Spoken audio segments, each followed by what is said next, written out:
నమస్తే, నేను Rajesh. Welcome to special debate. Hyderabad విషయంలో మరో సంచలనం జరగబోతుందా? హైదరాబాద్ని కేంద్ర పాలిత ప్రాంతంగా చేయబోతున్నారా? ఎస్, హరీష్ రావు అదేవిధంగా కేటీఆర్ పదే పదే ఈ కామెంట్స్ ఎందుకు చేస్తున్నారు? మరి నిజంగా అలాంటి సమాచారం ఉన్న ఈ ఇద్దరు నేతలకు వచ్చిందా? ఈ ఎమ్మెల్సీ ఎన్నికల్లోని ఎక్కడికి వెళ్ళినా ఇదే చెప్తూ ఉన్నారు. ఖచ్చితంగా ఈ రెండు పార్టీలు, ఇటు కాంగ్రెస్ కావచ్చు అదేవిధంగా బీజేపీ, ఈ రెండు పార్టీలు కుట్రలు చేస్తున్నాయి. హైదరాబాద్ను కేంద్రపాలిత ప్రాంతంగా చేయాలని చూస్తున్నాయి, లేదంటే యూటీని చేయాలనుకుంటున్నారు. సో దీన్ని కాపాడుకోవాల్సిన అవసరం ఎంతైనా ఉంది. మీరు ఈ ఎమ్మెల్సీలోని బీఆర్ఎస్ పార్టీకి చెందిన వారిని గెలిపించండి అనే విధంగా కామెంట్ చేస్తున్నారు. నిజంగా పరిస్థితి ఉందా? కేంద్రపాలిత ప్రాంతం చేయబోతున్నారా లేక యూటీ చేయబోతున్నారా? సాధ్యమవుతుందా? సో ఇలాంటి అంశాలను కూడా మనం చర్చిద్దాం. చర్చలో పాల్గొంటున్నారు కాంగ్రెస్ పార్టీ నుంచి సీనియర్ నాయకులు మాజీ ఎమ్మెల్సీ దిలీప్ గారు ఉన్నారు. అదేవిధంగా బీజేపీ సీనియర్ నాయకులు అల్జాపూర్ శ్రీనివాస్ గారు ఉన్నారు. అదేవిధంగా రాజకీయ విశ్లేషకులు మామిడి గిరిధర్ గారు ఉన్నారు. మరి కాసేపట్లో బీఆర్ఎస్ పార్టీ నుంచి గోస్తుల శ్రీనివాస్ యాదవ్ గారు కూడా జాయిన్ అయిపోతారు. ముందుగా దిలీప్ గారు, మీ దగ్గరకు వద్దాం. ఏంటి ఈ మధ్యలో చూస్తూ ఉన్నాము, ఈ ఎమ్మెల్సీ ఎన్నికల విషయంలో వస్తే పదే పదే కేటీఆర్, హరీష్ రావు అదే కామెంట్ చేస్తున్నారు. కేంద్ర పాలిత ప్రాంతాన్ని చేయబోతున్నారు, మనం హైదరాబాద్ను కాపాడుకోవాల్సిన అవసరం ఉంది అంటున్నారు. అలాంటిది ఉందా? ఇటు కాంగ్రెస్ పార్టీ చెప్తూ ఉంది, కాంగ్రెస్ పార్టీకి మరో 10 ఏళ్ళు ఉమ్మడి రాజధానిగా చేయాలని చెప్పేసి కాంగ్రెస్ పార్టీ కుట్రలు చేస్తుంది అనే విధంగా కామెంట్ చేస్తున్నారు. గుడ్ మార్నింగ్ మీకు, ప్యానెల్లో ఉన్న ప్రజలకు. ఇప్పుడు ఈ డిబేట్ మీకు జ్ఞాపకం ఉంటే తెలంగాణ బిల్లు ఇంట్రడ్యూస్ అయినప్పుడు పార్లమెంట్ లో కూడా ఈ చర్చ వచ్చింది. దీన్ని రాయల్ తెలంగాణ చేద్దామని ఒక ప్రపోజల్. అప్పుడు అసలు దీని ఓపెన్ అడిగాడు, దీన్ని రాయల్ తెలంగాణ చేయండి అని. అదేవిధంగా కేంద్ర పాలిత ప్రాంతంగా చేయాలని ఒక ప్రపోజల్, తర్వాత దీన్ని జాయింట్ క్యాపిటల్ కూడా చేయాలనే ప్రపోజల్ ఉన్నాయి. ఇట్లా కాకుండా అంబేద్కర్ గారు అప్పట్లోనే సౌత్ లో క్యాపిటల్ ఉంటే మంచిది, Hyderabad will be central place అని రాశారు. అందులో ఉన్నది మనందరికీ తెలుసు. కానీ ఇవన్నిటిని తోసిపుచ్చుకుంటూ బిల్ పాస్ అయింది. 10 years కే జాయింట్ క్యాపిటల్ ఉంచిన తర్వాత కూడా మనం చూస్తాం టీడీపీ హార్డ్లీ 2 years ఉంది. ఆ తర్వాత మొత్తం వెకేట్ చేసి వెళ్ళిపోయారు, షిఫ్ట్ అయిపోయింది. అసలు ఆ గొడవ రాలేదు.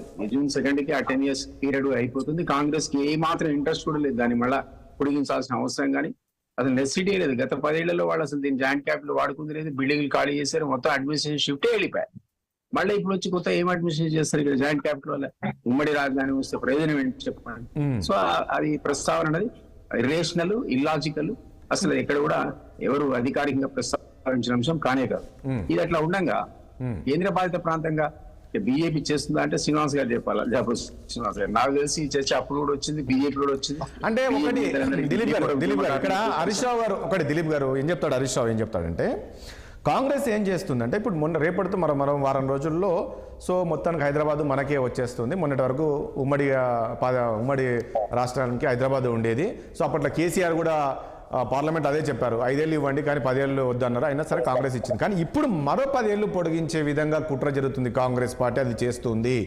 రేవంత్ రెడ్డి దానికి కూడా సానుకూలంగా ఉన్నారు అదే కామెంట్. ఈజ్ ఇట్ పాసిబుల్ అంటున్నా.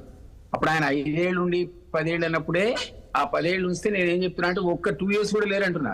అప్పట్లో నేను అసలు ఆ రాజధాని ప్రస్తావన వచ్చినప్పుడు కూడా నేను శాసన మండలి కూడా చెప్పా, మీరు ఉమ్మడి క్యాపిటల్ పెడుతున్నారు, మీరు 2 years కూడా ఉండరు, అందరు వెళ్ళిపోతారు ఇక్కడి నుంచి అని. నిజంగా జరిగింది కూడా అదే.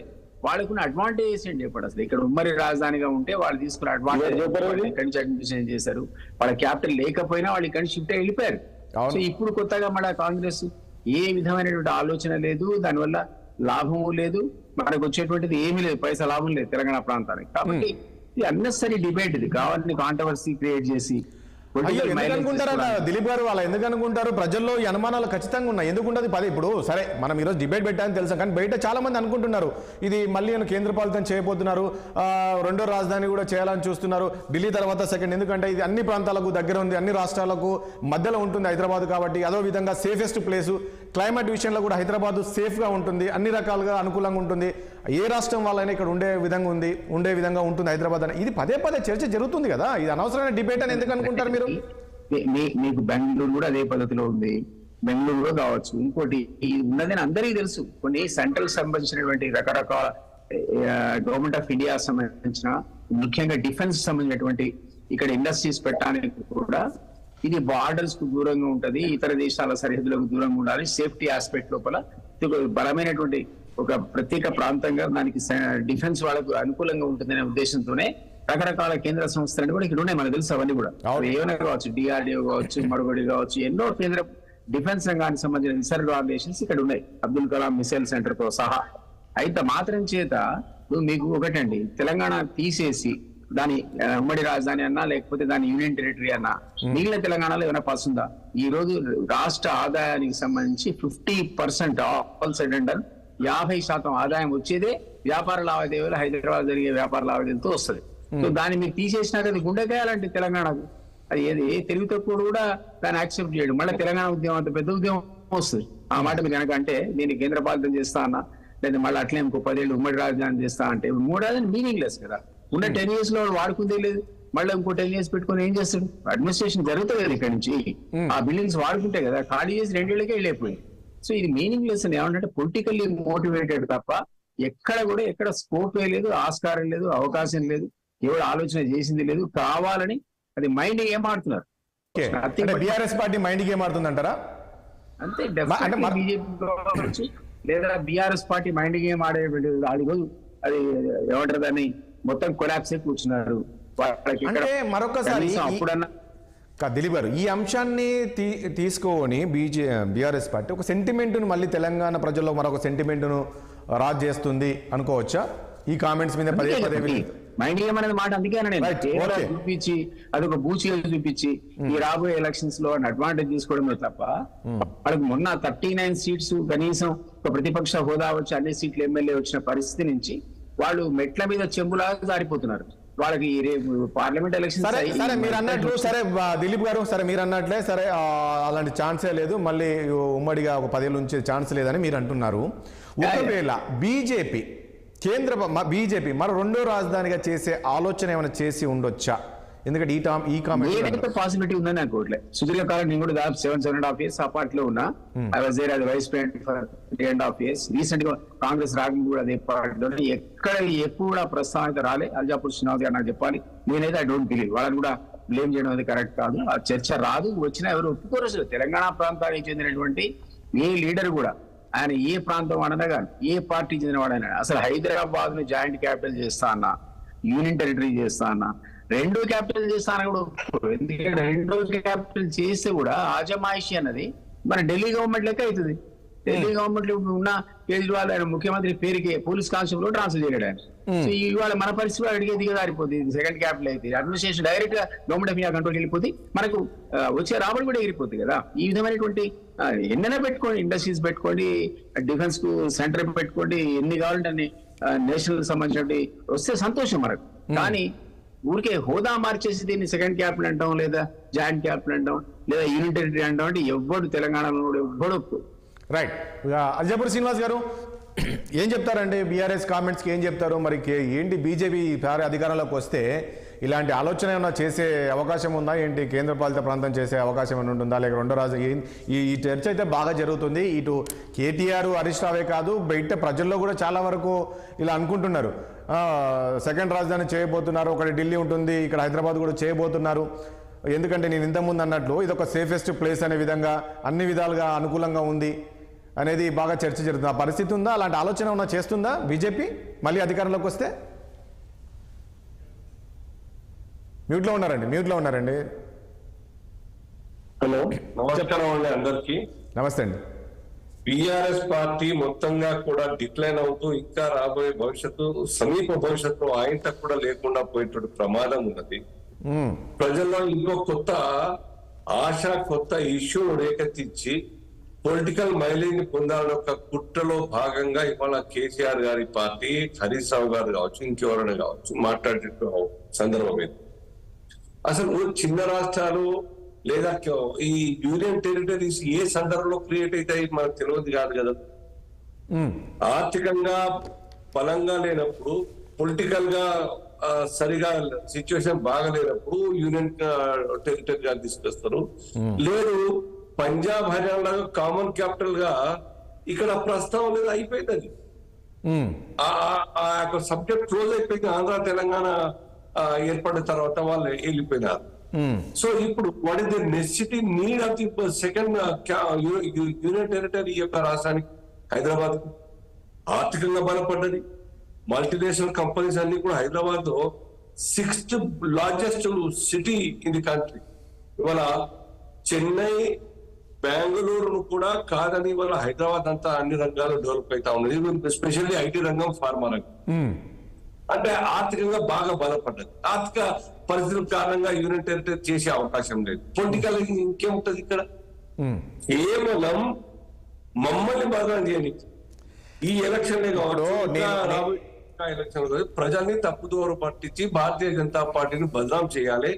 ఎట్టయితే కాంగ్రెస్ పార్టీ ఈ నెల మాసంలో 2 నెలల్లో ఏ రకంగా ఒక కుట్రపూరితంగా రాజ్యాంగం మొత్తంగా కూడా డిస్టర్బ్ చేయబోతా ఉన్నది భారతీయ జనతా పార్టీ, లేదా రిజర్వేషన్లన్నీ కూడా తీసేటట్టు ప్రమాదంలో అబద్ధపు ప్రచారం చేసే ప్రయత్నం చేసిందో, అదే రకంగా ఇవాళ హరీష్ రావు గారు కావచ్చు, కేసీఆర్ గారు కావచ్చు, లేదా కేటీఆర్ కావచ్చు,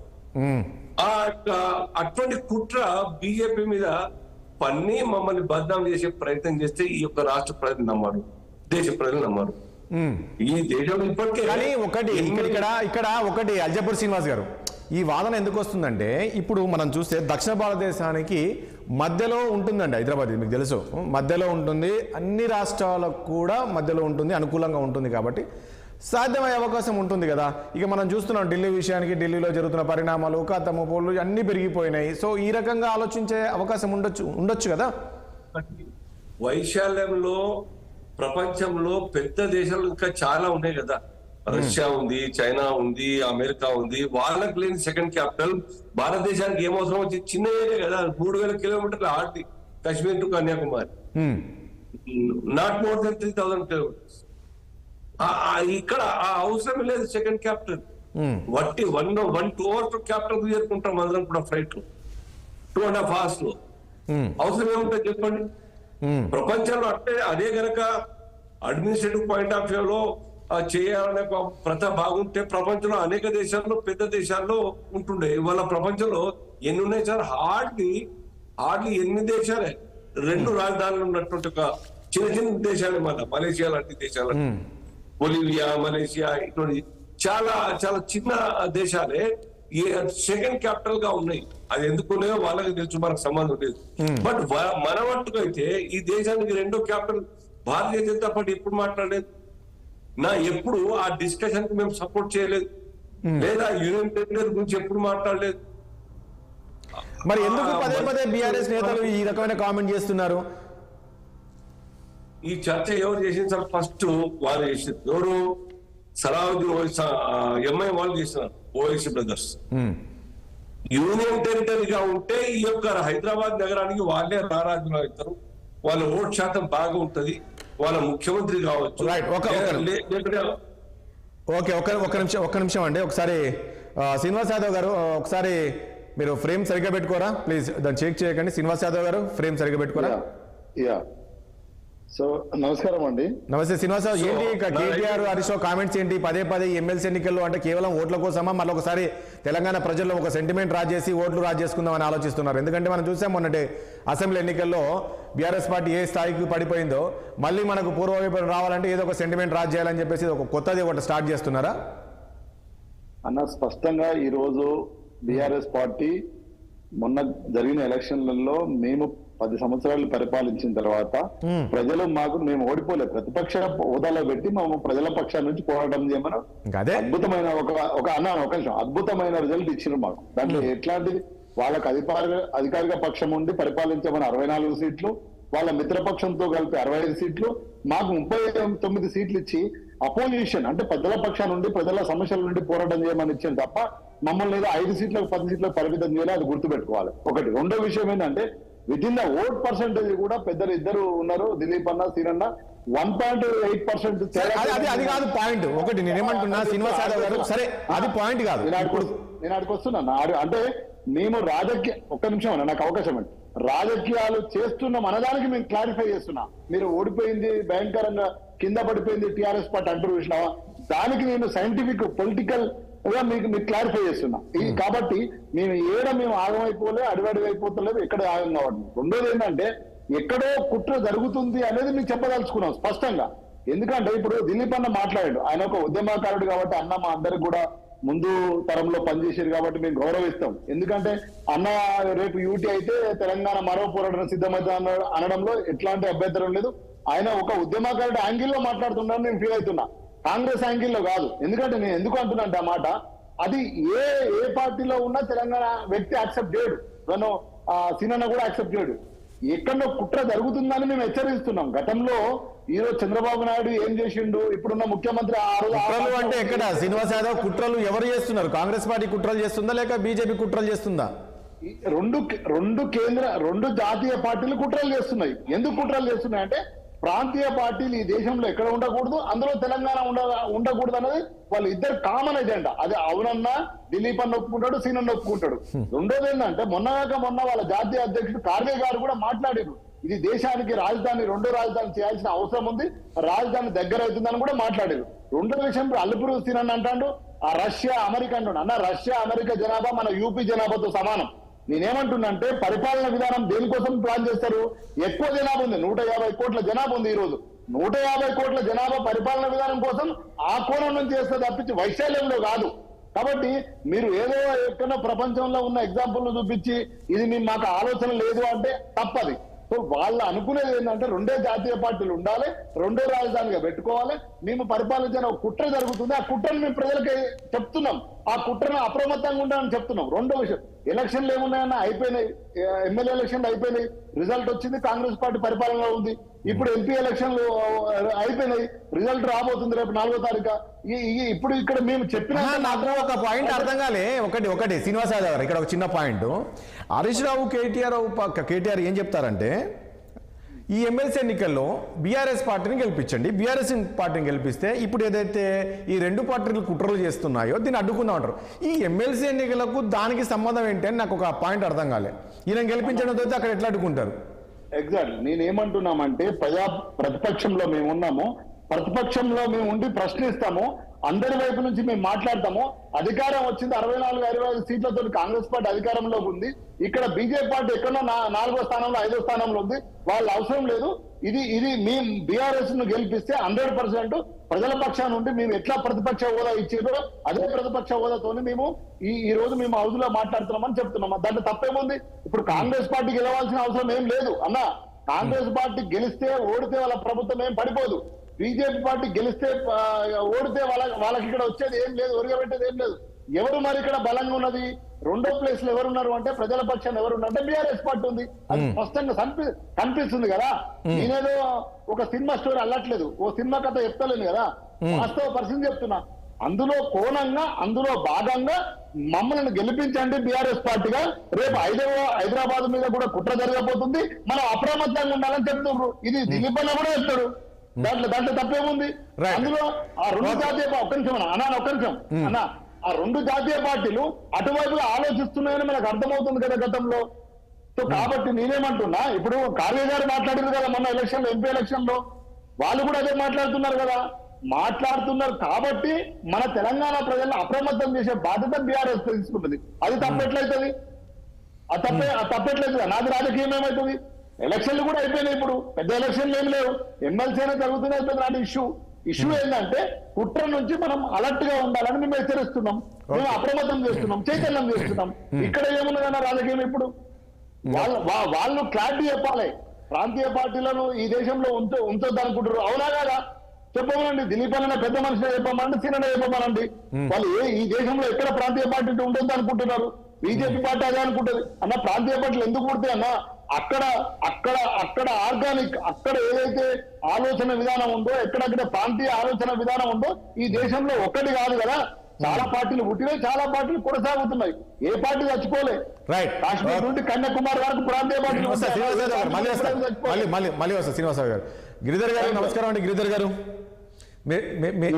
నమస్తే అండి. మీరు చెప్పండి, ఏంటి ఇది సాధ్యం అవుతుందా? యూటీకి కానీ రెండో రాజధానికైనా చేసే అవకాశం ఉందా? ఈ రోజు నేను అన్నట్లు బీఆర్ఎస్ నేతలు పదే చెప్పడానికి ఇంకా కుట్రలు జరుగుతుంది, ఈ కుట్రను అడ్డుకునేందుకే మేము మాట్లాడుతున్నాం అనేది ఈ రోజు బీఆర్ఎస్ నేతలు చెప్తున్నారు. సాధ్యం అవుతుంది అది గిరిధర్ గారు? అయ్యా, మీకు కో ప్యానలిస్ట్ కి, మీ ప్రేక్షకులకి అందరికీ నమస్కారం, జై శ్రీరామ్. నమస్తే. అంటే ఫ్యూచర్ లో ఏమవుతుంది అని చెప్పడానికి 2-3 అంశాలు ఉండాలి. ఒకటి బీజేపీ మేనిఫెస్టోలో ఉండాలి, లేదా వాళ్ళ నేతృత్వం చెప్పుండాలి, మేము ఇట్లా వేరే క్యాపిటల్ పెట్టదలుచుకున్నామని ఏదో చెప్పుండాలి. ఎక్కడో స్టేట్మెంట్స్ కానీ వాళ్ళ ఆలోచన దృక్పథం కానీ ఎక్కడో బయటికి వచ్చి ఉండాలి, ఎక్కడ రాలేదు. ఒకటి. రెండవది, మోదీ ప్రభుత్వం వచ్చిన తర్వాత ఒక సెన్సిటివ్ స్టేట్ అయినటువంటి జమ్మూ కాశ్మీర్ కంప్లీట్ గా డిఫరెంట్ సిచ్యువేషన్. అది పాకిస్తాన్ చైనా ఇన్వాల్వ్మెంట్ ఉన్నది కాబట్టి దానిలో మాత్రమే మార్పులు చేశారు, కానీ ఇంకెక్కడ కూడా మార్పులు తీసుకురాను అని మోదీ గారు చాలా స్పష్టంగా 2014లో కావచ్చు, 19లో కావచ్చు, ఇప్పుడు కూడా ఆయన ర్యాలీస్ లో చెప్పడం జరిగింది. ఫర్ ఇన్స్టెన్స్ ఆంధ్రప్రదేశ్ లో మాయావతి చీఫ్ మినిస్టర్ గా ఉన్నప్పుడు అసెంబ్లీ తీర్మానం చేసి ఆ స్టేట్ ని 6-7 రాష్ట్రాలుగా విభజించమని ఆ రాష్ట్ర అసెంబ్లీ తీర్మానం చేసి అది ఇంప్లిమెంట్ చేయలేదు. అలాగే విదర్భ అని విడదీయమని చెప్పి డిమాండ్స్ ఉన్నాయి. మోదీ గారు నేను ప్రైమ్ మినిస్టర్ ఉన్నంత వరకు విదర్భ రాదు అని స్పష్టంగా చెప్పారు. సో ఆయన స్టేటస్ కో మెయింటైన్ చేసేటువంటి నైజం ఉన్నటువంటి వ్యక్తి. 10 ఏళ్లలో మేజర్ చేంజెస్ అంటూ మీరు చూస్తే కనుక 1-2 మొత్తం ఆర్టికల్ 370 కావచ్చు, లేదా చిన్న మనకు ట్రిపుల్ తలాక్ కావచ్చు, ఇటువంటివి తప్పితే మేజర్ చేంజెస్ ఏం లేవు. ఉన్న సిస్టమ్ లోనే ఎఫిషియన్సీ, తక్కువ కరప్షన్ ఆర్ లీస్ట్ కరప్షన్ తోటి మేనేజ్ చేసే పద్ధతి ఆయన తీసుకొచ్చారు. కాబట్టి ఆయన దగ్గర నుంచి మేజర్ చేంజెస్ ఎక్స్పెక్ట్ చేయడం అన్నది తప్పు. ప్లస్ వాళ్ళ మేనిఫెస్టోలో ఇక్కడ లేదు. తర్వాత కొత్త పార్లమెంట్ మేనిఫెస్టో లేనివి కూడా చేశారు కదా. నేనేమంటున్నా గిరిధర్ గారు, కొన్ని మేనిఫెస్టో లేనివి కూడా చేశారు కదా. చేశారు చెప్పండి నాకు. నేనేమంటాను ఒకటి గిరిధర్ గారు, నేనేమంటున్నా మేనిఫెస్టోలో లేనిది ఏం చేశారు? నేనేమంటున్నా లేనిది ఈ రోజు గిరిధర్ గారు ఇప్పుడు అంటే ఇటు బీఆర్ఎస్ నేతలు మీరు స్టేట్మెంట్ ఇచ్చినప్పుడు దాన్ని జస్టిఫై చేయండి. ఏమంటారు బీఆర్ఎస్ నేతలు ఏమి తెలియదు,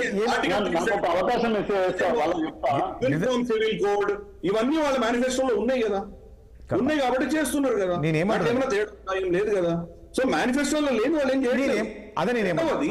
రెండవది మన యాదవ్జీ వీళ్ళ నేషనల్ పార్టీస్ కి రీజనల్ పార్టీస్ తోటి వీళ్ళు ఉండకూడదు అని వాళ్ళ ప్లాన్ వాళ్ళు అనుకుంటున్నారు. సరే, ఆయన రీజనల్ పార్టీ, ఆయన ఒపీనియన్ ఆయనకు ఉండొచ్చు, కానీ సింగిల్ ఎంపీ ఉన్నటువంటి రీజనల్ పార్టీ అప్నాదల్ అనుప్రియ పటేల్ కూడా కేబినెట్ లో భర్తిస్తున్నది ఎన్డీఏ గవర్నమెంట్. వాళ్ళకి ఫుల్ మెజారిటీ బీజేపీకి ఉన్నా కానీ కూడా రీజనల్ పార్టీస్ కి ఇక్కడ ఇచ్చిందా లేదా? గతంలో తెలుగుదేశం పార్టీ ఎన్డీఏలో ఉండింది, శివసేన ఉండింది, అకాలీదళ్ ఉండింది, ఉన్న వాళ్ళందరికీ సీట్లు ఇచ్చారా లేదా కేబినెట్ లో? అలాగే కాంగ్రెస్ కూడా యూపీఏలో ఉన్నప్పుడు వాళ్ళు రీజనల్ పార్టీస్ కి ఇవ్వమని వాళ్ళు ఏం అనలేదు కదా. వాళ్ళు ఇప్పుడు కూడా రీజనల్ పార్టీస్ తోటే ఇండియా అలయన్స్ లో వెళ్తున్నారు వాళ్ళు. సో ఏ పార్టీ అయినా మేమే ఆ పర్టికులర్ ఎక్కడ మేము కంటెస్ట్ చేస్తున్నామో మేము గెలవాలి, ఏమో మా ఆపరెంట్స్ ఓడిపోవాలనుకోవడం తప్పు లేదు. పాయింట్ నేను ఏమడుతుంటే అది కాదు గిరిధర్ గారు, నేను ఏమడుతున్నా అంటే యూటీ చేయడానికి కానీ రెండో రాజధాని చేయడానికి కానీ ఏమాత్రం అవకాశం లేదంటారా మీరు? హైదరాబాద్ ను ఏమాత్రం అవకాశం లేదంటారా? ఎవరు చెప్తారు దీనికి? మనం అవకాశం లేదు అని ఎవరు చెప్పగలరు? ఇప్పుడు రేపు ఎవరు చెప్పాలంటే జాతీయ పార్టీలు చెప్పాలి. యాదవ్జీ నేను మాట్లాడుతున్నాను, మీరు మాట్లాడు. ఏం కాదు, ఇప్పుడు కాంగ్రెస్ ప్రభుత్వం వస్తే జమ్మూ కాశ్మీర్ పాకిస్తాన్ కి అప్పచెప్తుంది అంటాను నేను. అది కాదని మీరు చెప్పగలరా? ఇప్పుడు రాహుల్ గాంధీ ఇచ్చిన స్టేట్మెంట్ ప్రకారం మీ ఆస్తులన్నీ జప్తు చేసుకొని ముస్లింలకు డిస్ట్రిబ్యూట్ చేస్తారు, ఆయన స్టేట్మెంట్ ఉన్నది కాబట్టి వాళ్ళ పార్టీకి వస్తే అన్ని ఆస్తులన్నీ జప్తు చేసుకుంటారు అని చెప్తే అది సాధ్యం అవుతుందా? సో చెప్పడానికి ఏముందండి, ఏమని చెప్పొచ్చు కదా. ఢిల్లీ రాజధాని తీసేసి ఇంకెక్కడ పెడతామని ఏమైనా చెప్పొచ్చు డైలాగ్స్. కానీ మనకు పార్టీ కానీ పార్టీ నేతృత్వం కానీ గత 10 ఏళ్లలో ఏం చేసింది, వాళ్ళ మేనిఫెస్టోలో ఏం చెప్తుంది, వాళ్ళు ముందర ఏం చేయబోతామని చెప్తున్నారు, ఇవన్నీ చూసి చెప్తే గనక అది జరిగేటువంటి పని కాదు, తప్పకుండా కాదు. రెండవది, మీరు ఇందాక అన్నారు కదా హైదరాబాద్ చాలా సెంట్రల్ లో ఉందని. హైదరాబాద్ సెంట్రల్ ఎక్కడ ఉంది? భారతదేశంలో దక్షిణ ప్రాంతంలో ఉత్తరంలో ఉంది. అంతేగాని నిజంగా సెంటర్ అంటే భోపాల్. కానీ మీరు అన్నారు గిరిధర్ గారు ఇక్కడ ఒక పాయింట్ గిరిధర్ గారు నేను గిరిధర్ గారు కావాలంటే హైదరాబాద్ దూరం మీకు భోపాల్ దగ్గర హైదరాబాద్ దగ్గర. కానీ గిరిధర్ గారు ఒక విషయం చెప్పండి, ఇప్పుడున్న దాంట్లో దేశంలో ఉన్న స్టేట్లు అన్ని స్టేట్లో చూస్తే ఈ తెలంగాణలో హైదరాబాద్ ముఖ్యంగా నేను ఇంతకుముందు అన్నట్లు వెదర్ విషయంలో కావచ్చు, ఏ విషయంలో క్లైమేట్ విషయం అన్నట్లు దాని కావచ్చు, లేకుంటే ప్రతి సీజన్లో కూడా ఏ రకంగా ఉండాలో ఆ రకంగా ఉంటుంటుంది హైదరాబాద్. సో అది ఆ విషయంలో సేఫెస్ట్ ప్లేస్ అనుకోలేమా దీన్ని? ఇప్పుడు మనం ఎక్కడ చూసినా ఎక్కడో దగ్గర వరదలు ఉండడం, మునిగిపోవడం అవి చూస్తూ ఉంటాం కదా. భోపాల్ నాకు సేఫ్ కావా? అక్కడ కూడా వెదర్ చాలా మోడరేట్ గానే ఉంటది, అదెందుకు కాదు. సో మనం ఒక రెండో రాజధాని అంటే శ్రీనివాసరావు గారు ఇస్తా ఉండండి. మనకు ఇదివరకు కోల్కతా ఉండే బ్రిటిష్ పాలించినప్పుడు, ఇంకా మౌర్యులు పాలించినప్పుడు పాట్లీపుత్రం ఉండే, ఎక్కడైనా ఉండొచ్చు రాజధాని, దానికి ఏమి లెక్కలేదు కదా. మనకు సేఫ్ ప్లేస్ అంటే ఏం సేఫ్ కాదు, ఇవన్నీ సేఫ్ కాదా? భువనేశ్వర్ సేఫ్ కాదా? పట్నా సేఫ్ కాదా? ఏం సేఫ్ కాదు మనకి. సో అది ఆర్గ్యుమెంట్, సెకండ్ క్యాపిటల్ అంటే ఆర్గ్యుమెంట్ అంటూ వస్తే మరి ఎందుకు వచ్చింది తెరపైకి?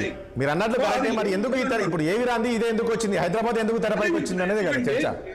పార్లమెంట్ ఎలక్షన్స్ అయిపోయిన తర్వాత టీఆర్ఎస్ కి అర్థమైంది ఈసారి వాళ్ళకు కంప్లీట్ వాష్ అవుట్ అని అర్థమైంది వాళ్ళకి. కాబట్టి ఆబ్వియస్లీ వాళ్ళు ఇంకా నెక్స్ట్ ఏదో తెలంగాణ సెంటిమెంట్ అప్పుడు కూడా ఆంధ్ర వాళ్ళు వచ్చిర్రు, వాళ్ళు వచ్చి మన ఆస్తులని దోచుకున్నారు, అది చేసుకున్నారు, భయాలు పెట్టి వాళ్ళు తెలంగాణ గురించి వాళ్ళు పోరాటం చేసిర్రు.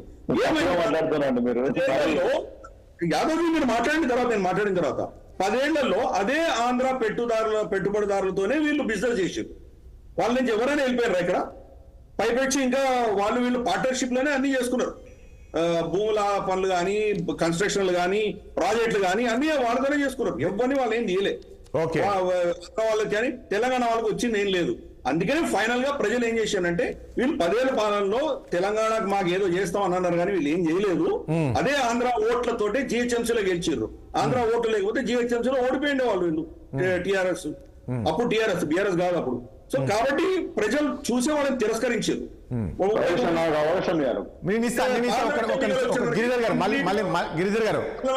ఇప్పుడు కాంగ్రెస్, బీజేపీ ఇద్దరే మిగిలిన అక్కడ. BRS complete out of the scene అయిందని అన్ని సర్వేలు చెప్తున్నాయి. కొత్త అంశం తీసుకొచ్చి వాళ్ళు దాన్ని రాజకీయంగా ఏదో ఒక వేడి తీసుకురావాలి, బీఆర్ఎస్ పట్ల కొంత ఏదో తీసుకురావాలని ఉద్దేశం చేయడం తప్ప ఎవ్వరు కూడా. దిలీప్ గారు ఇస్తాను ఒక్క నిమిషం. గిరిధర్ గారు ఒక్క నిమిషం ప్లీజ్. గిరిధర్ గారు మళ్ళీ వస్తాను ప్లీజ్. శ్రీనివాస్ గారు ఒక్క నిమిషం అండి ప్లీజ్. శ్రీనివాస్ గారు మళ్ళీ మీ దగ్గరకు వస్తాను. దిలీప్ గారు అంటే ఇప్పుడు ఒక్క నిమిషం, ఒక్క శ్రీనివాస్ గారు మీకు ఇస్తాను ఒక్క నిమిషం, మీకు ఇస్తాను మళ్ళీ ఒక్క నిమిషం. దిలీప్ గారి దగ్గరికి ఒకసారి వెళ్ళేసి వస్తాను. దిలీప్ గారు, శ్రీనివాస్ గారు నేను మళ్ళీ ఇస్తాను మీకు, మళ్ళీ ఇస్తాను. ఒక వెయిట్ చేయండి ప్లీజ్. వెనకటికి ఒక రాజుండే, ఆయన మహమ్మద్ బిన్ తుగ్లక్ అని, ఈ దేశానికి సెంటర్ లో ఉంటుంది దౌలతాబాద్ క్యాపిటల్ షిఫ్ట్ అని మొత్తం జనాలను వెళ్ళిపోమన్నాడట. సగం మంది చచ్చిపోయారట. మళ్ళీ షిఫ్ట్ చేసి ఢిల్లీయే కరెక్ట్ అని చెప్తే మళ్ళీ వెనక్కిపోతే మిగిలిన సగం చచ్చిపోయారట. ఇప్పుడు అట్లుంటది ఇది. వారు అన్నట్టు సెంట్రల్ ప్లేస్ కావాలంటే భూపాలు తీసుకోవాలి మరి, లేదా దౌలతాబాద్ కి పోవాలా. ఈ చర్చ ఆయన ఒక మంచి వ్యాలిడ్ పాయింట్ చెప్పిన. ఇక్కడ కాంగ్రెస్ ఎజెండాలను, బీజేపీ ఎజెండాలను ఉంటే ఇగో రాబోయే రోజుల్లో మేము కన్సిడర్ చేస్తాం second capital for the country అంటే ఒక చర్చ. అంటే కాంగ్రెస్ ఎజెండాలో ఏముంది అంటే, దిలీప్ గారు కాంగ్రెస్ ఎజెండాలో ఇప్పుడు ఏముందని చెప్తున్నారు హరీష్ రావు అంటే, 10 ఏళ్ళు రాష్ట్రం ఏర్పడి 10 ఏళ్ళు అయిన సందర్భంగా మళ్ళీ జేఎండీ క్యాప్టెన్ చేసే కుట్ర జరుగుతుంది కాంగ్రెస్ పార్టీ అనేది ఈ రోజు వీళ్ళ ఎజెండా. అంటే ఇది జరుగుతుంది 100% అసలు ఆలోచన లేదు, ఇక్కడ ప్రస్తావన లేదు, ఆ డిస్కషన్ రాలేదు. ఇది కావాలని పొలిటికల్ గా దాని ఏమంటారు మైండ్ గేమ్ ఆడడానికి వాడేటువంటి సబ్జెక్టే తప్ప వేరేది కాదు. 100% అది పర్ఫెక్ట్ కరెక్ట్ నేను చెప్పేది. ఎవరు ఒప్పుకోరు తెలంగాణ వాళ్ళు. మిత్రుడు ఇంతకుముందు అన్నట్టు మీరు ఈ పార్టీలో ఉండండి, ఆ పార్టీలో ఉండండి, ఏ పార్టీలో ఉండండి, అది క్వశ్చన్ లేదు. మేము దానికి అంగీకరించాం, ఉద్యమకారులుగా అంగీకరించాం, పార్టీ మెంబర్స్ కూడా అంగీకరించాం. ఇది కావాలని మైండ్ గేమ్ ఆడడానికి కేటీఆర్, హరీష్ రావు ఆడుతున్నటువంటి గేమే తప్ప దానివల్ల ఆయన మైలేజ్ వస్తేమో గ్రాడ్యుయేట్ ఎలక్షన్స్ లో అనుకుంటున్నారు, లేదా రాబోయే లోకల్ బాడీలో వస్తుంది అనుకుంటున్నారు, అది లేదు. కానీ ఇప్పుడు సెంటిమెంట్ అనేది కంప్లీట్ గా పోయింది కాబట్టి 10 years తర్వాత ఏదో ఒక అంశం మీద ప్రజల అటెన్షన్ డ్రా చేయాలి కాబట్టి దానికోసం చేసే ప్రయత్నం తప్ప మరొకటి కాదు. మేము ఉద్యమకాలంలో మీకు జ్ఞాపకుంటే నేను శాసన మండలి సభ్యుడు ఉన్నప్పుడు కూడా చెప్పాను. ఎందుకంటే కర్నూలు రాజధానిగా పెట్టుకుని ఆంధ్రప్రదేశ్ ఉన్న సందర్భంలో హైదరాబాద్ వైపు వాళ్ళు అట్రాక్ట్ అయింది. ఎందుకంటే హైదరాబాద్ కలుపుకుంటే వాళ్ళకు కన్వీనియంట్ క్యాపిటల్ ఉంది అనుకున్నారు. ఆ రోజుల్లో కూడా చర్చ వచ్చింది ఈ దేశంలో, ఈ రాష్ట్రంలో శాటిలైట్ టౌన్షిప్స్ డెవలప్ చేయాలని. మొన్న కూడా శాసన మండలిలో మేము మాట్లాడినప్పుడు చెప్పాం, ఇట్లా ఒక క్యాపిటల్ హైదరాబాద్ అని, లేదా విజయవాడ, లేదా అమరావతి ఎక్స్ట్రా నిధులు కావాలి, 1,00,000 కోట్లు కావాలి, దీనికి అన్ని పోవాలంటే ఉన్న నగరాలన్నింటినీ కూడా శాటిలైట్ టౌన్షిప్ డెవలప్ చేయండి. అప్పుడు సిటీ మీద కూడా ఫోకస్ తగ్గుద్ది, మైగ్రేషన్ టు హైదరాబాద్ టౌన్ తగ్గుద్ది, ఈ కాన్సన్ట్రేషన్ తగ్గుద్ది, అంత distribution of equitable distribution of development కూడా ఉంటుంది అనేటువంటి ఫిలాసఫీ చెప్పాము. సో ఆ రకంగా నిజానికి ఇప్పుడు కూడా అవసరం లేదు. ఆంధ్రప్రదేశ్ కానీ తెలంగాణ కానీ ఉన్న నగరాలన్నింటి కూడా సెటిలైట్ టౌన్షిప్ డెవలప్ చేయాలి. దేనికి దాన్ని అసలు మీరు ఇక్కడ హైదరాబాద్ రావాల్సిన అవసరం లేదు. ఇప్పుడు హైదరాబాద్ ఇంత పెద్ద నగరం, ఒకప్పుడు దిల్సుఖ్నగర్ ఉన్నవాడు, కూకట్పల్లిలో ఉన్నాడు, అందరూ ఆఫీస్ పోయి షాపింగ్ చేసేవాడు. ఇప్పుడు ఎవరైనా పోతున్నారా? అన్ని దుకాణాలు కూకట్పల్లిలో ఉంటాయి. నేను అదే అన్న దిలీప్ గారు, విషయం ఏంటంటే ఇప్పుడు రాష్ట్రం ఇచ్చినప్పుడు తెలంగాణ రాష్ట్రం అప్పుడే యూటీకి ఒప్పుకోలేదు యూపీఏ గవర్నమెంట్. అదే సో ఇప్పుడు ఎట్లా సాధ్యం అవుతుంది? ఎందుకు మళ్ళీ ఈ రకంగా తెరపైకి రాజకీయ పరిణామాల నిర్ణయం తీసుకుంటుందని? పొలిటికల్లీ మోటివేటెడ్ తప్ప మరొకటి కాదు. పొలిటికల్లీ మోటివేటెడ్ తప్ప మరొకటి కాదు. అంటే నేనేమంటున్నా అంటే అప్పుడు ఒప్పుకోలేదు కాబట్టి రాజకీయ సమీకరణాలు పరిణామాలు మారుతున్నాయి కదా, సో ఆ రకంగా మళ్ళీ ఏమైనా మార్పులు ఏమైనా చేసుకుంటుందనే దానిపైన కదా. అది ఆ టాపిక్ ఎత్తిన బీజేపీ నష్టపోతుంది, మేము కూడా నష్టపోతాం. ఆ టాపిక్ ఎత్తుకున్నాం అంటే మేము ఎందుకు మాకు నష్టంగా రావాలని చూసుకుంటాం మేము. రైట్. శ్రీనివాస్ గారు ఏమో చెప్తున్నారు. శ్రీనివాస్ గారు. అవును, అంటే పెద్దలు అంటే గిరిధర్ గారు మాట్లాడుతూ చాలా టిఆర్ఎస్ పార్టీని మాట్లాడడం జరిగింది. సరే, అంటే సెంటిమెంట్ కాదు, తెలంగాణ అనేది ఒక పోరాటం, ఆత్మగౌరవం. మా పరిపాలన మాకు కావాలి, మా హక్కులు మాకు కావాలని పోరాటం చేసినాం, సాధించుకున్నాం. మేము పరిపాలించినాం సార్, 10 సంవత్సరాలు పరిపాలించినాం. 10 సంవత్సరాల ముందు మీకు వీలైతే దయచేసి మీరు పెద్దలు, మీరు అంటే గౌరవము, తెలంగాణ పల్లెలు ఒకసారి తిరిగిరండి సార్. 10 సంవత్సరాల క్రితం ఎలా ఉంది, ఇప్పుడు ఎలా ఉంది తెలంగాణ. అప్పుడు నీళ్ళు ఎట్లా వచ్చినాయి, కరెంట్ ఎట్లా వచ్చింది, ఇప్పుడు ఎట్లా. కాబట్టి ఆ చర్చ అయిపోయింది సార్. మేము ఏం చేసినామో అది అక్కడ ఉంది తెలంగాణలో స్పష్టంగా, మీరు నేను అంటే కాదు. కాబట్టి తెలంగాణ తెచ్చుకున్నాక మేము ఏం పరిపాలన చేసినాం, ఆ పరిపాలన స్పష్టంగా మాకు 2వ సారి ఇచ్చారు, 3వ సారి కూడా మంచి ఒక నిమిషం. ఇంకోటి సెంట్రల్ అంటుండ్రు, ఢిల్లీ పైన కూడా అంటుండ్రు. ఇప్పుడు ఆల్రెడీ ఢిల్లీ రాజధాని ఉంది. సౌత్ ఇండియాకు దాదాపు 6-7 రాష్ట్రాలకు దగ్గర అనుగుణంగా ఉంటది అనేది ఆలోచన. సెంటర్ అంటే భూపాలో మా నాగ్పూర్ కాదు, సెంటర్ నాగ్పూర్ వస్తుంది, భూపాలే వస్తుంది, అది సెంటర్ కాదు. ఇప్పుడు సెంటర్ ఏంది, సౌత్ ఇండియాకు కమ్యూనికేషన్ లో లేదంటే పోవడంలో పరిపాలన విధానంలో ఇబ్బంది ఉంది. కాబట్టి అది హైదరాబాద్ తెలంగాణ సెంటర్ ఉందనేది అర్థమవుతుంది. మనం సౌత్ ను కనెక్ట్ చేసినప్పుడు మనకు సెంటర్ ఆఫ్ ద ఏది, అది బెంగళూరు కాదు, చెన్నై కాదు, నీకు ఆంధ్ర విజయవాడ కాదు, నీకు హైదరాబాద్ అవుతుంది అల్టిమేట్ గా, నాగ్పూర్ కూడా కాదు. సో కాబట్టి సౌత్ రాష్ట్రాలకు సెంటర్ ఏదైనప్పుడు హైదరాబాద్ బేసికల్ గా, అది సింపుల్ జియోగ్రఫికల్ గా అర్థమవుతుంది. దాని ఉద్దేశంలో పెట్టుకొని ఈ జాతీయ పార్టీలు మాట్లాడుతున్నాయి. నేనేమంటున్నా, ఇప్పుడు ఎవరు చెప్పాలని గిరిధర్ గారు ఒక మంచి పాయింట్ లేవనెత్తారు. అది 100% సార్. ఇప్పుడు అధికారంలోకి మీరే వస్తా అనుకుంటారు కదా, ప్రాంతీయ పార్టీల సపోర్ట్ తోని ఒక జాతీయ పార్టీ అధికారంలో రాబోతున్నది. అది కాంగ్రెస్ బీజేపీ అడుగుతారన్నాడు తెలుస్తుంది. నేనేమంటున్నా అంటే 2 జాతీయ పార్టీలు చెప్పాలి. అది ఒక అవతల ఒక రాజకీయ పార్టీ ఒక ఐడియాను ఫ్లోట్ చేసి బయటకు వదిలినప్పుడు అది కాదు ఇది అని చెప్పాలి కదా. 2 జాతీయ పార్టీలు చెప్పాలి. ఎవరు చెప్తారు? ప్రాంతీయ పార్టీలు చెప్పాయి. ప్రాంతీయ పార్టీ అనుమానంతో, భయంతో ఒక వ్యక్తం చేసింది. ఆ భయాన్ని మీరు తీర్చాల్సిన బాధ్యత జాతీయ పార్టీలో ఇద్దరిది. మరి ఎవరు తీరుస్తారు? ఎజెండాలో పెట్టిందా, ఎజెండాలో ఉందా? ఎజెండాలో వెళ్ళే అంశాలు, మేనిఫెస్టోలో వెళ్ళే అంశాలు చాలా వస్తాయి సార్, చాలా చేస్తారు. అది మీకు తెలుసు, మాకు తెలుసు, అది ఒరిజినల్ గా. సో కాబట్టి మేము అప్పుడు పెట్టుకోలేదు, ఇప్పుడు చేస్తున్నామని చెప్తారు. నేనేమంటున్నా, ఈ 2 జాతీయ పార్టీలు మేము ఒక అనుమానం వ్యక్తం చేసిన ఒక ప్రాంతీయ పార్టీగా ఇది కాదు అని చెప్పండి. రేపు మీరే కదా, ఇప్పుడు తెలంగాణ ఇచ్చిన జాతీయ పార్టీ పార్లమెంట్ లోనే కదా వచ్చేది, పార్లమెంట్ లో కదా బిల్ పాస్ అయ్యేది, పార్లమెంట్ లో కదా చర్చ జరిగేది. మీరు జాతీయ పార్టీలను మీరు చెప్పుకుంటున్నారు కదా, మేము పోరాటం చేస్తున్నాం, ఒక అనుమానం వచ్చింది, మాకు భయం అవుతుంది, మీరు డ్యూటీ చేస్తారని. అది కాదు అని చెప్పండి 2 జాతీయ పార్టీల అధ్యక్షులు వచ్చి. తప్పేముంది అట్లా? దాన్ని చెప్పడానికి ఎందుకు భయపడుతున్నారు? ఇప్పుడు ఖార్గే గారు అన్నారు కదా, దిలీప్ అన్న గుర్తు, ఖార్గే గారు 2వ రాజధాని హైదరాబాద్ రాబోతుంది, దగ్గరలో అవుతుంది రాజధాని మాట్లాడింది కదా. ఆయన జాతీయ పార్టీ అధ్యక్షుడు కదా, కాంగ్రెస్ పార్టీ.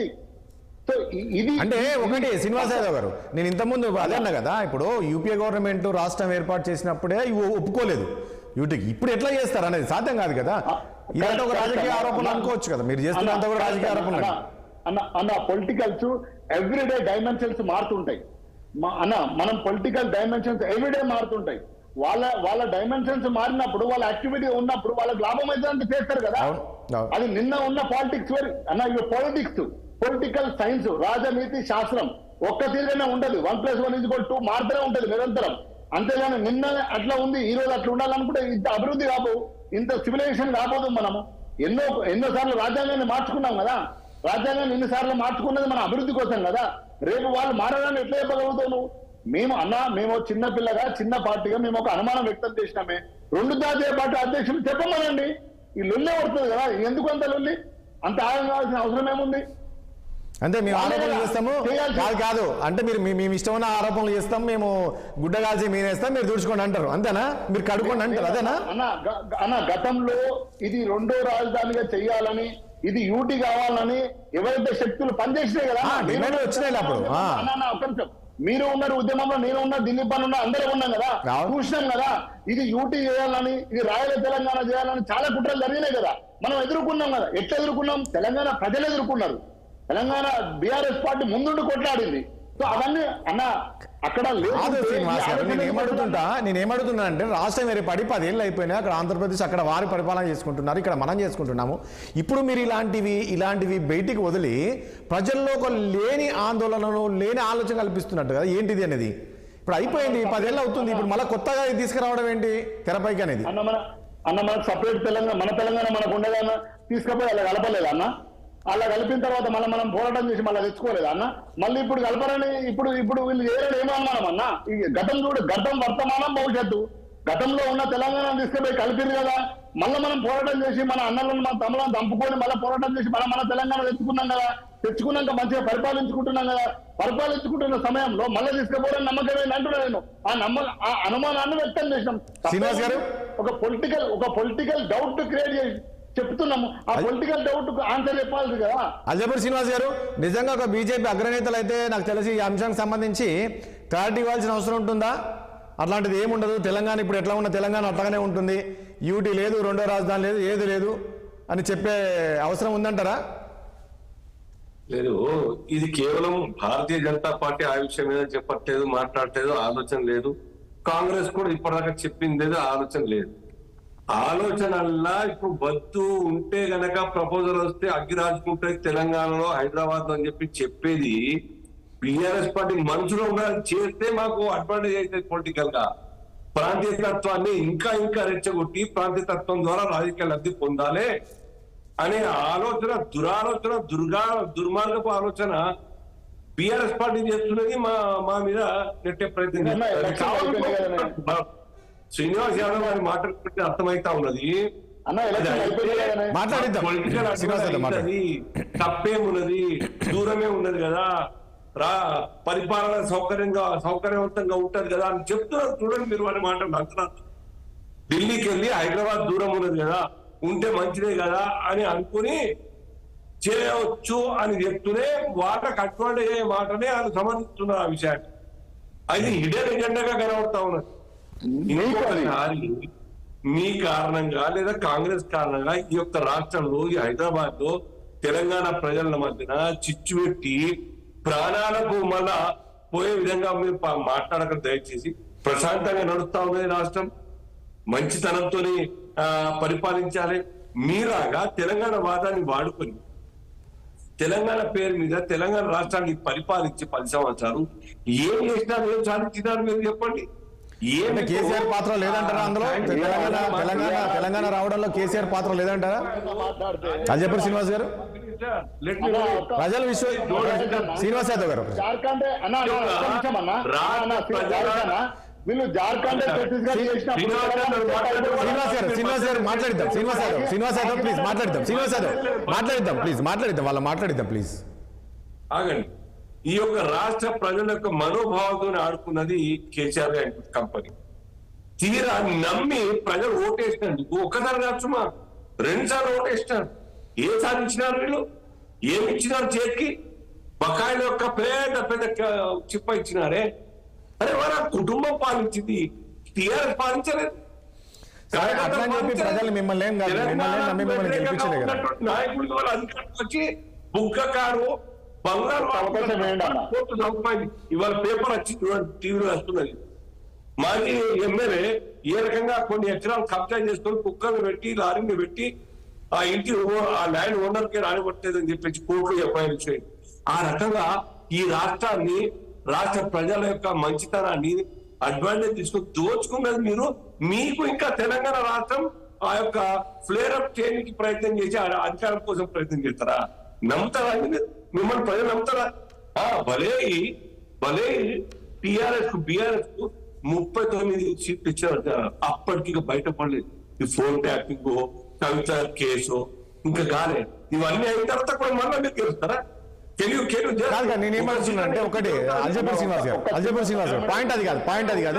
అల్జపూర్ శ్రీనివాస్ గారు సరే వాళ్ళు చేయలేదు, ఓకే, వాళ్ళు ఓడిపోయారు, అది వదిలేండి. అది సెకండ్. నేనేమడుగుతున్నాను, ఇప్పుడు కాదు ఇప్పుడు జరుగుతున్న ఆరోపణలు ఏదైతుంది, ఇప్పుడు వచ్చిన ఆరోపణలు ఏదైతుందో శ్రీనివాస్ గారు, ఇప్పుడు వచ్చిన ఆరోపణలు ఏదైతుందో ఇప్పుడు వచ్చిన ఆరోపణలు ఏదైతుందో రాజధాని చేయబోతున్నారు ఇదని, ఇది ఒక బీఆర్ఎస్ నేతలతో నేను మళ్ళీ కూడా చెప్తున్నాను, ఒక బీఆర్ఎస్ నేతలతోటే వచ్చిన కామెంట్స్ కాదు. కాదు, బయట ప్రజల్లో కూడా కాస్తో కూస్తో అక్కడక్కడ ఇలాంటి చర్చ జరుగుతుందండి.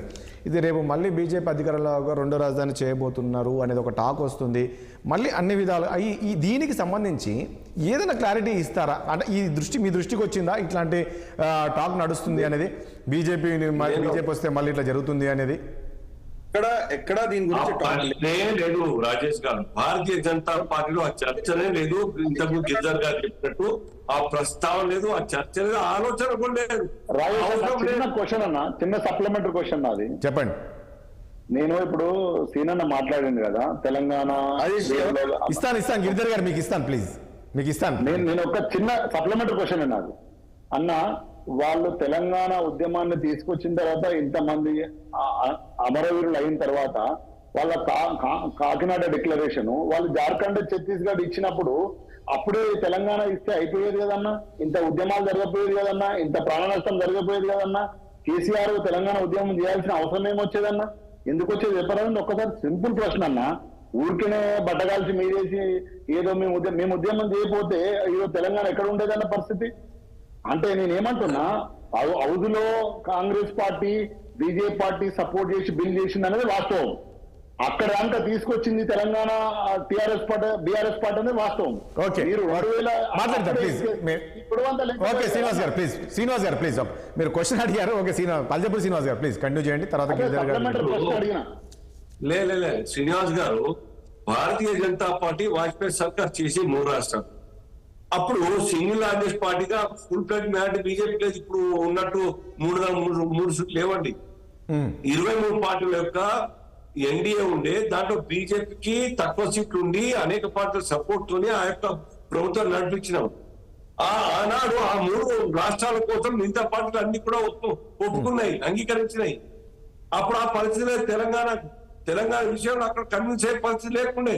బీజేపీ 98 ఎందుకు సార్, 97లో మా కాకినాడ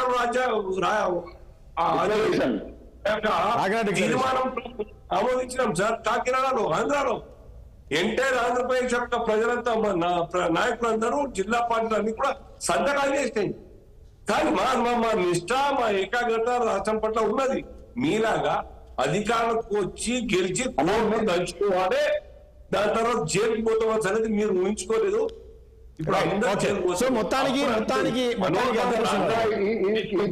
శ్రీనివాస్ గారు, మొత్తానికి ఇదంతా ఒక రాజకీయ విమర్శ. శ్రీనివాస్ గారు, ఒక అల్జపూర్ శ్రీనివాస్ అంటే మీరు చెప్పేది ఏంటంటే ఇది మొత్తానికి కేవలం బీఆర్ఎస్ పార్టీ ఒక రాజకీయ విమర్శ, అదొక సెంటిమెంట్ రాజేసి మళ్ళీ రకంగా తప్ప కేంద్ర బీజేపీలో ఇలాంటి ఆలోచన లేదని మీరు అంటారు, అంతే కదా? కాపాడుకోవడం కోసం. రైట్. గిరిధర్ గారు, మామిడి గిరిధర్ ప్లీజ్ ఒక నిమిషం. శ్రీనివాస్ గారు మీరు ఫైనల్ గా మీ దగ్గరకు వస్తాను. మామిడి గిరిధర్ గారు మాట్లాడండి. ఇప్పుడు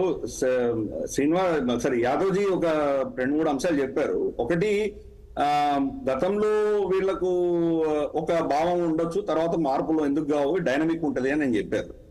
ఓకే, సో రేపటి రోజు బీఆర్ఎస్ పార్టీ మేము భారతదేశంలో ఉండం, మాకు వేరే దేశం కావాలి అని అడగరు అని నేను రూల్ అవుట్ చేయగలనా? రేపటి రోజు వాళ్ళ మనసు మారదని నేను చెప్పగలనా? నా ఇష్టం వచ్చింది అక్యూజ్ చేస్తానండి వాళ్ళ మీద. వాళ్ళు ఆన్సర్ చేసుకుంటూ కూర్చుంటారా వాళ్ళు? రేపటి రోజు కనుక వాళ్ళు మళ్ళా పవర్ లోకి వస్తే ఇక్కడ హిందువులను ఎవరిని బతకనియరు, అందరిని చంపేస్తారు బీఆర్ఎస్ పార్టీ. నేను వాళ్ళ మీద ఆరోపణ చేస్తా. నాకు అనుమానం ఉంది. ఆన్సర్ చేయాల్సిన బాధ్యత కేసీఆర్ది అంటే నడుస్తుంది అది? ఎవరికి ఇష్టం మనం ఇష్టం వచ్చినట్లు అక్యూజిషన్స్ చేసుకుంటూ పోతుంటే దానికి ఏమైనా అర్థం ఉందా? దానికి ఒక ఆధారం ఉండాలి కదా. ఎక్కడనో మేనిఫెస్టోలోనో, ఎక్కడ స్పీచ్ లోనో, ఎక్కడనో కమిట్మెంట్, ఎక్కడో ఉండాలి కదా. ఏమి ఆధారం లేకుండా మీరు ఎక్కడి నుంచో తీసుకొస్తే. రెండవ అంశం అని చెప్పింది ఏంటంటే, హైదరాబాద్ చాలా సెంట్రల్ ఉన్నది, దక్షిణ భారతదేశానికి సంబంధించి మోస్ట్ కన్వీనియంట్ ప్లేస్ ఇది, అది అని చెప్పిండ్రు ఆయన. మీరు హైదరాబాద్ లో 2వ రాజధాని చేస్తే మరి ఈశాన్య రాష్ట్రాలు ఊరుకుంటాయి? అక్కడ 8 రాష్ట్రాలు ఉన్నాయి, బీహార్ ఉన్నది, బెంగాల్ ఉన్నది, వాళ్ళకి రాజధాని అడగరా వాళ్ళు? మరి ముంబై ఏం చేసింది? ముంబై ఏం పాపం చేసింది? గుజరాత్ ఏం పాపం చేసింది? వాళ్ళిద్దరూ 2 స్టేట్స్ కలిసి దేశంలో మెజారిటీ జీడిపి అంతా వాళ్ళే ఇస్తున్నారు. ఒక్క ముంబై కనీసం అంటే 10-15% నేషనల్ జీడిపి ఒక ముంబై ఒకటి ఇస్తున్నది. మాకు రాజధాని కావాలని వాళ్ళు అడగరా? అంటే హైదరాబాద్ ఒక్కడే డిమాండ్ ఉన్నదా? హైదరాబాద్ తప్ప ఇంకా దేశంలో ఏం లేవా? సో ఇదన్నీ ఏంటంటే హైదరాబాద్ మీద కుట్ర జరుగుతుందేమో. మరి వీళ్ళు అదే అంటున్నారు కదా పదే పదే, హైదరాబాద్ మీదే కుట్ర జరుగుతుంది అని. ఏంటంటే రాత్రి నిద్రపోయి కళలో వచ్చి రేపు పొద్దున నేను నా ఇష్టం వచ్చింది ఎవరిని పడితే అది అంటాను నేను, వాళ్ళు ఆన్సర్ ఇచ్చుకోవాలంటే ఎట్లయితుంది? అది అయ్యే పని కాదు కదా.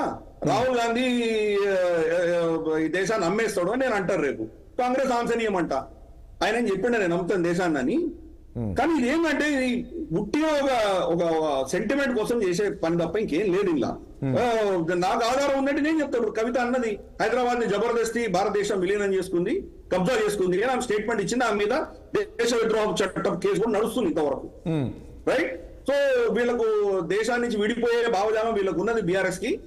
రేపటి రోజు వాళ్ళకు ఓట్లు సీట్లు రాకపోతే కనుక సమాజాన్ని రెచ్చగొట్టి ఇక్కడ మనం ఈ దేశంలో ఉండద్దు, మన జీడిపి మన ఆదాయం అంతా దేశం దోచుకుంటున్నది, మన పిల్లల్ని చంపుతున్నది, మన పిల్లల్ని గల్ఫ్ పంపిస్తున్నది అని చెప్పి వీళ్ళు రేపు ఉద్యమం చేయరు, నాకు ఏమైనా గ్యారంటీ ఇస్తారా? సో దీనికి అర్థం లేదు కదా, ఈ ఆర్గ్యుమెంట్స్ కి అర్థం లేదు కదా. అక్కడ ఏమైనా బీజేపీ మేనిఫెస్టోలో కానీ కాంగ్రెస్ మేనిఫెస్టోలో కానీ ఎవరైనా స్పీచ్ల్లో కానీ పార్లమెంట్ సాక్షిగా కానీ ఎక్కడైనా ఎవరైనా చెప్పిండ్రా? పైపెచ్చు అక్కడ కొత్త పార్లమెంట్ బిల్డింగ్ కట్టిండ్రు. కొత్త ఇదివరకు కాంగ్రెస్ హయాంలో యూపీఏ హయాంలో అన్ని రెంట్ లీజ్ కి తీసుకొని వాళ్ళు మినిస్ట్రీస్ నడిపించారు అప్పట్లో. ఇప్పుడు మొత్తం అక్కడ ఒక మొత్తం ఏరియా అంతా కూడా అక్కడ పార్లమెంట్ దగ్గర కంప్లీట్ గవర్నమెంట్ బిల్డింగ్సే కట్టి మినిస్ట్రీస్ అన్ని అక్కడ షిఫ్ట్ చేస్తున్నారు కొత్తగా ఆల్రెడీ ఢిల్లీలో అంత ఇన్వెస్ట్మెంట్ పెట్టి ఎవరైనా బుర్ర నోడు తీసుకెళ్ళి ఇంకో దగ్గర పెడతాడా? అసలు ఆ ఆర్గ్యుమెంట్ ఏమైనా అర్థం ఉన్నదా?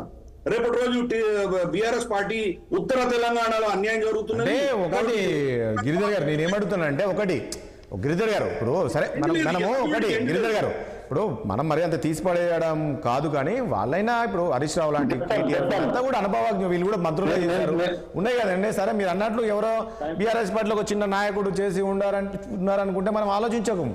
సో ఈ స్థాయి నాయకులు మాట్లాడారు కదా, కొంచెం ఆలోచించి చర్చించాల్సి వచ్చిన పరిస్థితి ఇది. ప్రజల్లో కూడా కొంచెం ఆలోచిస్తున్నారని నాయకులు వాళ్ళు రీసెన్సీ ఫ్యాక్టర్ ఎక్కువ ఉంటుందండి. ఎలక్షన్ అయిపోయిన తర్వాత ఓకే, ఇప్పుడు ఎమ్మెల్సీ ఎలక్షన్స్ అయిపోయిన తర్వాత దీని గురించి ఏముండదు. వీళ్ళు క్రమేపీ క్షీణిస్తున్నారు కాబట్టి బీఆర్ఎస్ మనకు సామెతున్నారు కదా, పాండవులు మంచం కోళ్ళ వల్లే ముగ్గురు అని చెప్పి రెండు చూపించి ఒకటి రాసి తుడిపేస్తారు. అంటే ఇవి తగ్గుతూనే ఉన్నాయి. మరి కేసీఆర్ స్వయాన ఓడిపోయింది, ఆయన అసెంబ్లీ సీటు బీజేపీ గెలిచింది ఆయనకి వ్యతిరేకంగా. సో అంటే వీళ్ళకి ఎంత పాపులారిటీ ఉందో, తెలంగాణని వీళ్ళు ఎంత బాగు చేసారో 10 ఏళ్ళ 9 ఏళ్లలో ప్రజలు చూసిర్రు. అందుకనే వాళ్ళకి ఈ రిజల్ట్ ఇచ్చారు. 39 తర్వాత ఇందాక శ్రీనివాస్ జీ చెప్పినట్లు కవిత అరెస్ట్ కానీ లేదా ఈ ఫోన్ ట్యాపింగ్ కేసులు కానీ ఇంకా 4-5 కేసులు లేవు. మరి రేవంత్ రెడ్డి బీఆర్ఎస్ కి మధ్యలో ఏమి ఒప్పందం ఉందో మాకు తెలియదు. ఒకవేళ రేవంత్ రెడ్డి కనుక కేసులను బయట పెట్టి నిజంగా బయట తీసుకొస్తే నిజంగా వీళ్ళకి 39లో సగం కూడా వస్తాయి కదా తెలియదు మనకి. ప్రజలు ఎట్లా రియాక్ట్ అవుతారో తెలియదు. అదే ప్రజలు ఇందిరాగాంధీని ఓడించిన వాళ్ళు, అదే ప్రజలు వాజ్పేయిని ఓడించిన వాళ్ళు కేసీఆర్ కూడా ఓడించారు. కాబట్టి ప్రజలను అంత లైట్ తీసుకోకండి. ప్రజలు తీర్పు ఇచ్చారు, దాన్ని యాక్సెప్ట్ చేయండి. మీరు తెలంగాణకి చేయవలసింది చేయలేదు అనేది యాక్సెప్ట్ చేయండి. దానికోసం ఈ హైదరాబాద్ సెంటిమెంటో, ఉత్తర తెలంగాణ సెంటిమెంటో లేదా దక్షిణ తెలంగాణ సెంటిమెంట్లు ఇవన్నీ ఏంటంటే ఇంకా మళ్ళా రాజకీయంగా మళ్ళా ఏదో ఒక ఉద్యమం చేసి పైకి వద్దామని ఆలోచన తప్పితే హరీష్ రావు గారు కావచ్చు లేదా కేటీఆర్ గారు కావచ్చు కేసీఆర్ గారు కావచ్చు ఎవరైనా కావచ్చు పాలిటిక్స్ లో సర్వైవ్ అవ్వాలంటే ఏదో సమాజంలో ఒక మూవ్మెంట్ అంటే ఇప్పుడు ఏమంటారంటే గిరిధర్ గారు మీరు కాదు గిరిధర్ గారు ఇప్పుడు మీరు ఏమంటారంటే ఇప్పుడు కేసీఆర్ కావచ్చు కేటీఆర్ ఎవరైనా సరే హరీష్ రావు ఎవరైనా సరే వచ్చు ఇప్పుడు ఏదో తెలంగాణ ప్రజల్లో మరొకసారి సెంటిమెంట్ రాజ్ చేయాలంటే ప్రజలు నమ్మే పరిస్థితి లేదు ఇప్పుడు బీఆర్ఎస్ పార్టీ అని చెప్పదలుచుకున్నారా మీరు?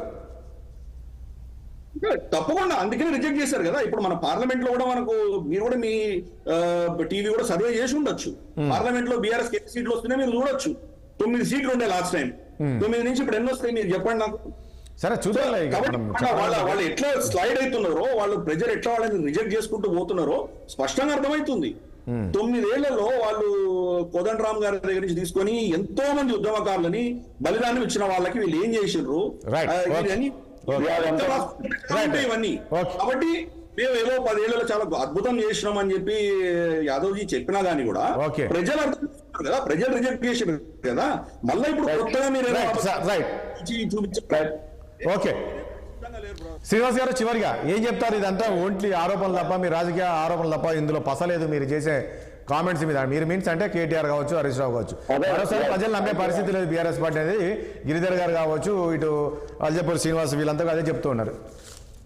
పాపం అంటే పెద్దవాళ్ళు నాకంటే ఏజ్ లో పెద్దవాళ్ళు, తర్వాత వాళ్ళ నాలెడ్జ్ లో కూడా పెద్దవాళ్ళు నాకంటే.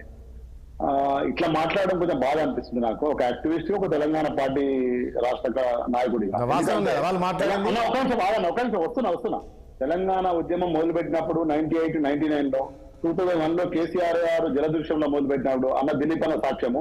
అప్పుడు కూడా వీళ్ళు రాజకీయాల కోసమే తెలంగాణ వాడుకుంటున్నారు అని ఇట్లాంటి వాళ్ళు చాలా మంది మాట్లాడిందని మనం అందరం చూసినాం. దాదాపు తెలంగాణ రాదు, తెలంగాణ ఇంపాసిబుల్, ఎవరు ఏడు అది ఆరిపోని పని అని మస్తు మాట్లాడిండ్రు. వీళ్ళు ఈ రోజు ఈ మాట మాట్లాడుతున్నారు. కానీ తెలంగాణ ఉద్యమంలో 20 సంవత్సరాలు మేము ఎంత నరకం అనుభవించినామో మీలాంటి వాళ్ళు ఏం మాట్లాడిండ్రో, రానిపోయిన తెలంగాణ కోసం పిల్లల్ని చంపుతున్నాడు కేసీఆర్ అని మాట్లాడిన చరిత్ర చూసినాం. తెలంగాణ వచ్చింది ఒకటి. రెండో విషయం, ఏం సాక్ష్యం అని పెద్దలు గిరి గారు అంటున్నారు. నేనేమంటున్నా, ఈ రోజు హౌజులా, పార్లమెంట్ హౌజులా మోడీ గారు ప్రధానమంత్రి, మనందరికి ప్రధానమంత్రి అన్న, ఈ దేశంలో ఉన్న ప్రతి పౌరుడికి ప్రధానమంత్రిగా ఉండి తెలంగాణను అన్యాయంగా విడదీసిండ్రు అని హౌజ్లో మాట్లాడిండ్రు. ఏం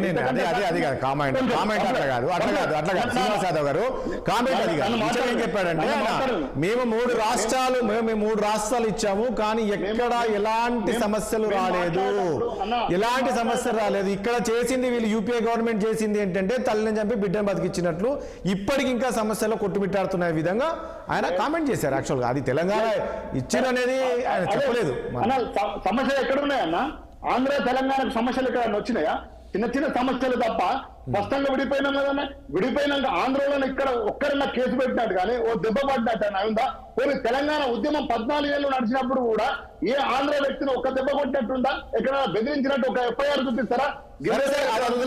ఇప్పుడు అయిపోయింది. అంతా కాదు, ఇప్పుడు అది కాదు శ్రీనివాస్ గారు. చివరిగా చెప్పాల్సింది ఏంటంటే, అన్న అడికి వస్తున్నా, ఒక నిమిషం నాకు అవకాశమే. ఏమంటున్నా అంటే, వీళ్ళు రాజకీయ కోణం అంటారు కదా. తెలంగాణ ఉద్యమం మొదలు పెట్టినప్పుడు కూడా రాజకీయ కుట్ర అన్నారు, రాజకీయ కోణం అన్నారు. రాజకీయ కోసమే కేసీఆర్ రాజకీయ కోసమే 100% ఈ రోజు కూడా ఏదైతే యూటీ అంటుండ్రో మేము మాట్లాడుతున్నప్పుడు వీళ్ళు గదే మాట్లాడుతున్నారు.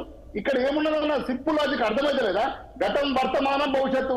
ఈ రోజు మేము యూటీ చేస్తుండ్రు, రెండో రాజధాని చేయబోతున్నా అన్నప్పుడు వీళ్ళు ఎవరైతే మాట్లాడుతుండ్రో గత 20 ఏళ్ల క్రితం కూడా వీళ్ళే ఇదే మాట్లాడిండ్రు. ఇది మనం మర్చిపోవద్దు. తెలంగాణ ప్రజలు చాలా చైతన్యమైన ప్రజలు, తెలంగాణ ప్రజలు చాలా విప్లవాత్మకమైన ప్రజలు, ఇక్కడ ఉద్యమాలతో నిర్మాణమైన ప్రజలు. కాబట్టి ఎవరు ఏం మాట్లాడుతుండ్రో ఆలోచిస్తారు. ఒక మాట చివరి చెప్తున్నాను నేను సీనన్నకును గిరిధర్ గారికి. సార్, మీరు 1982లో ఈ దేశంలో 2 ఎంపీలు వచ్చినాయి. 2 ఎంపీల నుంచి 300 ఎంపీలకు పోయింది. కానీ తెలంగాణ ప్రాంతంలో 3-4 గంటలు కొట్లాడుతున్నారు. అంటే మా పార్టీ పుట్టి అధికారంలోకి వచ్చింది, మేము తెలంగాణ తెచ్చినాం. మీ పార్టీ కూడా దేశంలో పుట్టింది, అధికారంకి వచ్చింది. తెలంగాణ మాత్రం ఎక్కడ ఉండాలో అక్కడే ఉందని మీరు గుర్తుపెట్టుకోవాలి. అంటే మీరు చివరికి ఏం చెప్తారంటే, ఇందులో కూడా ఖచ్చితంగా ఏదో కుట్ర జరుగుతుందనే విధంగా మీరు చెప్పారు కదా, క్లారిటీ లేదు. రైట్, మేము పాలిటిక్స్ మాట్లాడుతున్నాం, వాళ్ళు పొలిటికల్ కుట్ర చేస్తున్నారు. రైట్, చూద్దాం. రాజనీతి శాస్త్రం మాట్లాడుతున్నాం, వాళ్ళు రాజనీతి కుట్ర చేస్తున్నారు. అది మేము తెలంగాణ ప్రజలు హెచ్చరిస్తున్నాం. ఎలక్షన్లు ఏమున్నాయన్నా? ఎలక్షన్లు అయిపోయినాయి. ద క్లోజ్ పార్లమెంటు బాక్స్ లో ఉన్నాయి. అసెంబ్లీ రిజల్ట్ వచ్చి పరిపాలిస్తున్నారు. ఇంకేం ఎలక్షన్లు అన్నా? ఒక గ్రాడ్యుయేట్ ఎలక్షన్లతో ఏం జరుగుతుంది? చూద్దాం శ్రీనివాస్ యాదవ్ గారు, చూద్దాం ఏం జరగబోతుందో రాబోయే రోజు. థ్యాంక్ యూ శ్రీనివాస్ యాదవ్ గారికి, అదేవిధంగా ఇటు గిరిధర్ గారికి, అండ్ విధంగా అల్జపూర్ శ్రీనివాస్ గారికి, దిలీప్ గారికి చర్చలో పాల్గొనేందుకు మీ అందరికీ ధన్యవాదాలండి. చూస్తున్నాం కదా, మొత్తానికి మరి హైదరాబాద్ ఏదైతే బీఆర్ఎస్ నేతలు చెప్తున్నారో హైదరాబాద్ పైన మరో కుట్ర జరుగుతుంది, మరి కేంద్ర పాలిత ప్రాంతం చేయబోతున్నారు, 2 రాజధాని చేయబోతున్నారు అనే బీఆర్ఎస్ నేతలు ఏదైతే చెప్తున్నారో అందులో వాస్తవం లేదు అని చెప్పేసి ఇటు కాంగ్రెస్ పార్టీ కావచ్చు, అదేవిధంగా బీజేపీ నేతలు చెప్తున్నారు. చూద్దాం ఏం జరగబోతుందో రాబోయే రోజుల్లో. మరి హైదరాబాద్ అంశానికి సంబంధించి ఎలాంటి నిర్ణయం తీసుకోబోతున్నారు, లేక ఉమ్మడి ఏదైతే తెలంగాణలో భాగంగానే హైదరాబాద్ ఉండబోతుందా, మరి నిజంగా కేంద్ర పాలిత ప్రాంతం చేయబోతున్నారు, 2 రాజధాని చేయబోతున్నారు, ఏం చేయబోతున్నారు అనేది కాలమే నిర్ణయించబోతుంది. ఇది వాళ్ళ చర్చ. రేపు అంశం మళ్ళీ కలుద్దాం. చూస్తుండండి 6 టీవీ సామాన్యుడి ఆరోపణ.